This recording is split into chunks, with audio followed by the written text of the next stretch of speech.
Hi, I'm Dr. Stephen Jeon, and I'm 32 years old. I'm originally from South Korea, and this is London, the capital of United Kingdom. Well, this is my 10th year living in the UK. But before that, I actually lived in Canada for 10 years. I lived in Victoria on Vancouver Island, which I'll show you on the map. But since I moved to the UK, I did my postgraduate studies. I did my master's at Royal Holloway, followed by a PhD from University of Birmingham, where I got a degree in 2024.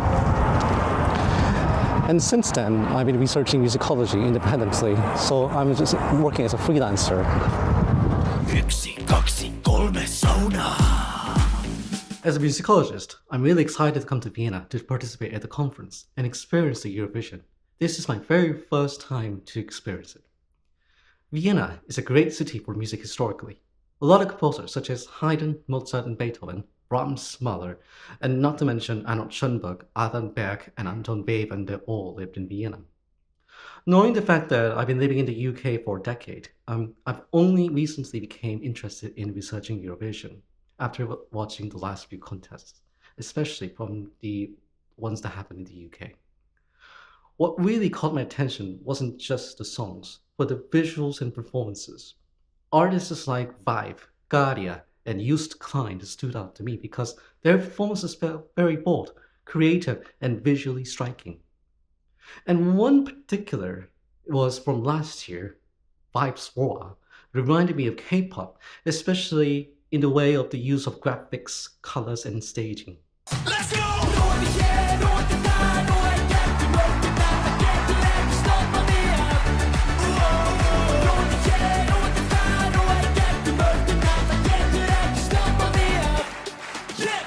Made me start thinking, what would happen if the K-pop group actually took part in the Eurovision?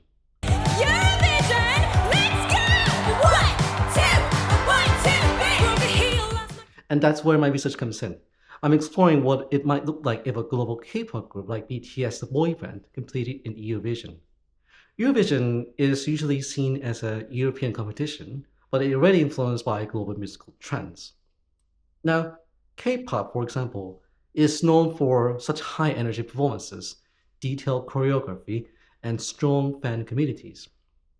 In simple terms, research asks how would Eurovision change if artists like the BTS boy band joined?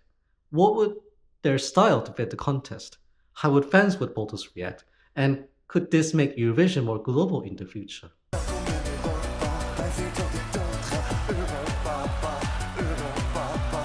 Now here comes a bit of a personal when it comes to researching Eurovision. It is still relatively a new topic, and that's exactly what drew me into it. I want to be part of this growing field and contribute my own ideas. For me, Eurovision is more than just a song contest. It's a space where music, culture, identity, and creativity, they all come together in a very unique way. I didn't start from an academic position. I'm currently working independently, so I don't have colleagues reacting to my research. But that also gives me the freedom to explore ideas that genuinely interest me, like how Eurovision connects to global pop culture. My friends, however, are very enthusiastic. One of my friends, Frank, is a huge fan of Eurovision. He attends the contest every single year, especially the grand final. Talking to him about Eurovision has definitely influenced my interest and kept me engaged with the contest beyond just watching it. In fact, he will be coming to Vienna before the final this year, which makes it all feel even more exciting and real. For me, Eurovision represents connection between countries, style of music, and different audiences. It shows how the music can cross borders and bring people together even in unexpected ways. Looking ahead, I have a dream. I love for my research to become part of the wider Eurovision conversation, and maybe even connect with other researchers or fans who are interested in similar ideas. Eurovision is constantly evolving, and I'd like to grow alongside it, both as a fan and researcher. Thanks for watching, and I'll see you in Vienna.